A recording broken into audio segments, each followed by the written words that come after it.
বন্ধুরা, কোনো মানুষের মধ্যে অলসতা প্রধানত দুটো কারণে আসে।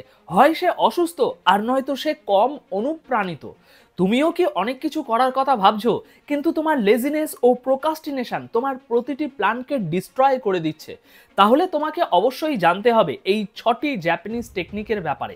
এটা তোমার লেজিনেস ও প্রোকাস্টিনেশনের প্রবলেম সম্পূর্ণ গোড়া থেকে নির্মূল করে দেবে। এর মধ্যে একটি টেকনিক শাহরুখ খান তিনিও ফলো করে থাকেন। তো কি সেই টেকনিক সেটা তো বলবোই, কিন্তু তার আগে এই বিষয়টা জানা তোমার অত্যন্ত প্রয়োজন যে জাপানে বসবাসকারী মানুষ তারা তাদের ডিসিপ্লিন, তাদের পাঞ্চুয়ালিটি এবং তাদের ওয়ার্ক এথিক্স এগুলো অন্য কোনো দেশে তুমি দেখতে পাবে না।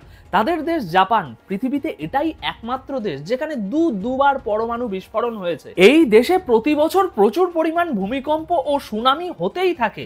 বিভিন্ন সময় বিভিন্ন কারণে এই দেশটি বহুবার ধ্বংস হয়েছে, যার ফলস্বরূপ এই দেশটি টেকনিক্যালি ব্যাকওয়ার্ড একটি কান্ট্রিতে পরিণত হওয়ার কথা ছিল এতদিনে।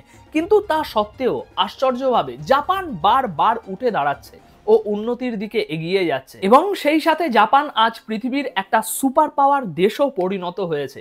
কিন্তু এগুলো কিভাবে হচ্ছে, কিভাবে ঘটছে এই আশ্চর্য?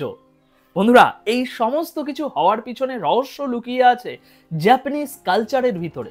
অর্থাৎ যে 6টি টেকনিকের কথা আমি তোমাদেরকে বলছি, এগুলো তাদেরকে অলস হওয়া থেকে আটকাচ্ছে, সকল সময় অ্যাক্টিভ থাকতে ও হার্ডওয়ার্ক করতে সাহায্য করছে। তো এবার এই 6টি টেকনিকের প্রথম টেকনিকটি হলো সেইরি সেটন সেইশো।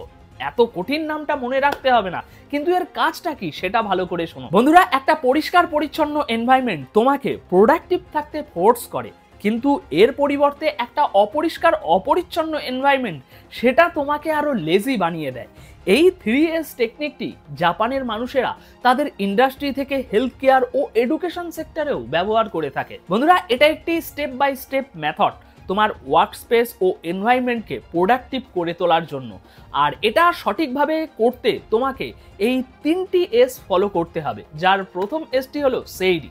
তোমার আশেপাশের সমস্ত অপ্রয়োজনীয় জিনিসগুলো সরিয়ে ফেলো এবং যে জিনিসগুলো প্রয়োজনীয় একমাত্র সেগুলোই তোমার পাশে রাখো। এবার দ্বিতীয় এসটি হলো সেইটেন, অর্থাৎ সেট ইন অর্ডার। মানে এখন প্রয়োজনীয় যে জিনিসগুলো তোমার পাশে রয়েছে সেগুলোকে একটা সঠিক অর্ডারে সাজিয়ে রাখো, যাতে সেগুলো তুমি ইজিলি অ্যাক্সেস করতে পারো। এবার তৃতীয়টি হলো সেইস, অর্থাৎ শাইন।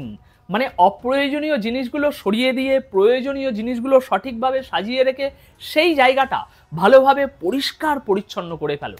কোথাও এতটুকুও ময়লা থাকতে দিও না, একেবারে পুরো চকচকে বানিয়ে ফেলো জায়গাটা।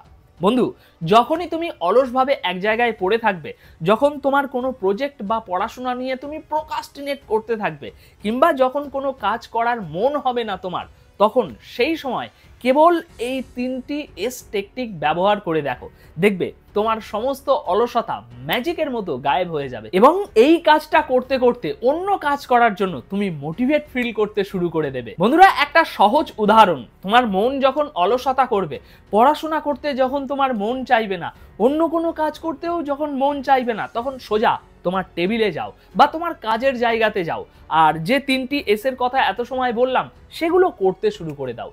তোমার টেবিল বা তোমার ওই কাজের জায়গাটা যতটা পারো ততটাই ক্রিয়েটিভ ও অ্যাট্রাকটিভ দেখার মতো বানিয়ে ফেলো, কারণ তোমার পড়াশোনা ও কাজের জায়গার এনভায়রনমেন্ট তুমি যত পজিটিভ পরিষ্কার পরিচ্ছন্নভাবে রেখে দেবে, কাজ করার জন্য তোমার ব্রেন ততই মোটিভেশন পাবে। আর তারপর দেখো, যে কাজ তুমি অলসতা করে ডিস্ট্র্যাক্ট হয়ে 2 ঘন্টা লাগতো শেষ করতে, সেটা তুমি 1 ঘন্টার মধ্যে শেষ করে ফেলবে। তো বন্ধুরা, কেমন লাগলো তোমাদের এই টেকনিকটি? এর থেকেও বেশি ইন্টারেস্টিং আরও 5টি জাপানিজ টেকনিক রয়েছে যা তোমার অলসতা ও প্রোকাস্টিনেশনকে নির্মূল করতে সাহায্য করবে। তো সেই টেকনিকগুলোও কি একে একে আমি তোমাদের সাথে শেয়ার করব। যদি সেগুলো তোমরা জানতে ইন্টারেস্টেড হয়ে থাকো, তাহলে কমেন্ট বক্সে শুধু ইয়েস লিখে জানিয়ে দাও। তোমাদের অনুরোধ পেলে খুব শীঘ্রই ওই বাকি 5টা টেকনিক নিয়ে একটা ভিডিও আমি তোমাদের জন্য নিয়ে আসবো। আজ অনুপ তাহলে তোমাদের থেকে এখানেই বিদায় চাইছে। দেখা হচ্ছে পরবর্তী এপিসোডে নতুন কিছু তথ্যের সাথে। আর হ্যাঁ, যদি ভিডিওটি ভালো লেগে থাকে তাহলে যাওয়ার আগে একটি লাইক দিয়ে যেও।